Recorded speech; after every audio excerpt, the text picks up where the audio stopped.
Hoy una jueza fue arrestada, convirtiéndose en la segunda en pasar esta situación durante las últimas 24 horas. Un ex juez de Nuevo México y su esposa también fueron arrestados ayer por agentes federales por ocultar a un presunto miembro de la pandilla Tren de Aragua en su casa de huéspedes.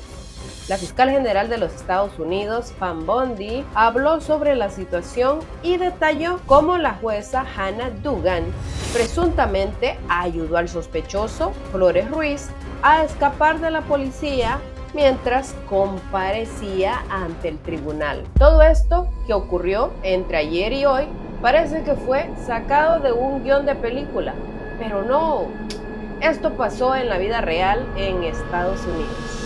A continuación, más detalles de este caso y comencemos con el video. Tren de Aragua gang member in their guest house. For more on all of this, we are honored to have in the new U.S. Attorney General, Pam Bondi. It's good to talk to you, Pam. Good to talk to you. So let me read a little bit from the criminal complaint here. Judge Dugan says, despite having been advised of the administrative warrant for the arrest of Flores Ruiz, Judge Dugan then escorted Flores Ruiz and his counsel out of the courtroom through the jury door, which leads to a non-public area of the courthouse. A foot chase ensued. The agents pursued Flores Ruiz for the entire length of the courthouse and ultimately apprehended him. According to this complaint, Judge Dugan was visibly angry that ICE was there to arrest Flores Ruiz, even tried to kick the deportation agents out of the courthouse. Yeah, and to set the stage for you and Sandra, this was truly horrific.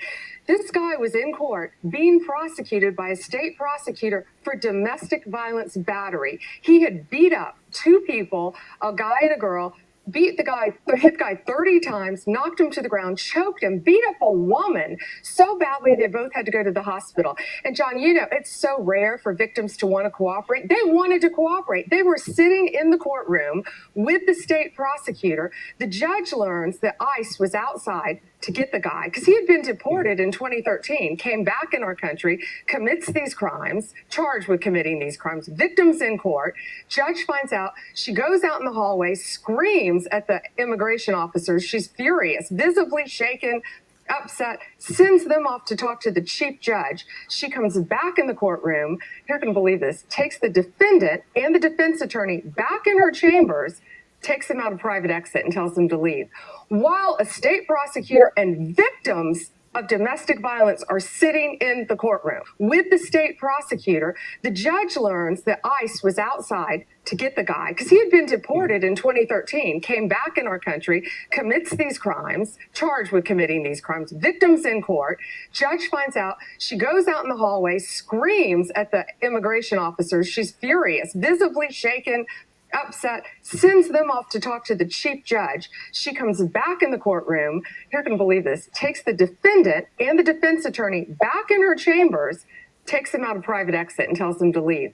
While a state prosecutor and victims of domestic violence are sitting in the courtroom. Wow. You know, Madam Attorney General, great to have you here, and thanks for coming back on America Report. So we remember these words of Tom Homan, the border czar. This was March 17th, and his message on these judges who apparently are trying to get in the way of this administration's efforts. Listen. I'm proud to be a part of this administration. We're not stopping. I don't care what the judges think. I don't care what the left thinks. We're coming. So when you see these judges trying to obstruct your efforts to make this country safer, what is your message to them? We are going to prosecute you, and we are prosecuting you. I found out about this the day it happened. We could not believe, actually, that a judge really did that. We looked into the facts in great depth. That's her picture up on the screen, Dugan, who is now in custody. You cannot obstruct a criminal case, and really, shame on her. It was a domestic violence case of all cases, and she's protecting a criminal defendant over victims of crime. In fact, she just had an initial appearance in court. There's also this other case coming out of New Mexico. Judge Joel Cano and his wife were arrested for harboring a TDA member at their home. The alleged TDA member had been picked up by law enforcement, and now he and his wife were picked up and arrested. And you say that you believe, as the Attorney General, that the person that they were having living at their home was a truly, potentially bad individual. Yeah, that's the judge up on the screen now who got arrested. Yeah, his name is Ortega. He is a known TDA member, So he comes through Eagle Pass December 2023. He's living in our country. January 2025, ICE, they get a tip. Tom Homan's done a great job. Our FBI did a great job on this case too. They get a tip that he is living with a judge and the judge's wife. So they have him arrested first on immigration charges. A Judge Damian Martinez releases him saying that Judge Cano has a good BS meter and wouldn't let just anyone live on his property. Yeah, I mean, when you look at the associations with this violent Venezuelan gang, Tren de Aragua, and this person that they harbored in their home, he was showing signs through clothing, we were told, tattoos. There was evidence through voice messages and text messages of his association to TDA. So what charges will Cano and his wife face, if any? So Judge Cano, soon to be former Judge Cano, got his charges were just unsealed. He's charged with obstruction. He admitted post Miranda. He took one of the TDA members' cell phones himself, took it, beat it with a hammer, destroyed it, and then walked the pieces to a city dumpster to dispose of it to protect him. The wife also is charged with destroying evidence. Sandra, not only that, this TDA member, and he had on a necklace that said kill, something about death. He had tattoos all over him. He also had on his cell phone pictures of two decapitated victims, decapitated, gruesome photos. And he was sending them out, and whoever he was sending them to was sending back saying, hey, you need to be careful. You shouldn't be sending these. You shouldn't be texting these photos out.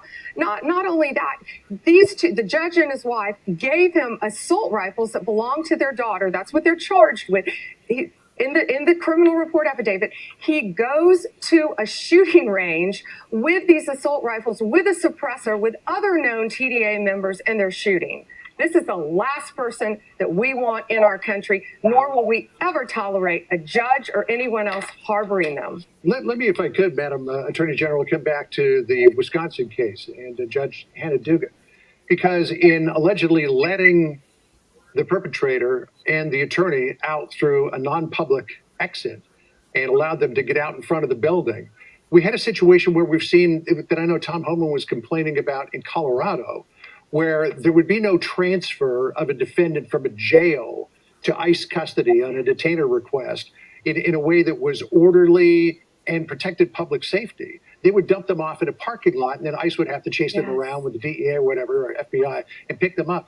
This ended up in a foot chase in public sight. It says here, a foot chase ensued. The agents, and this was a DEA agent, an FBI agent, pursued Flores Ruiz for the entire length of the courthouse, ultimately apprehended him near the intersection of West State Street and 10th Street. So the judge apparently has created a situation here where you have a public foot chase.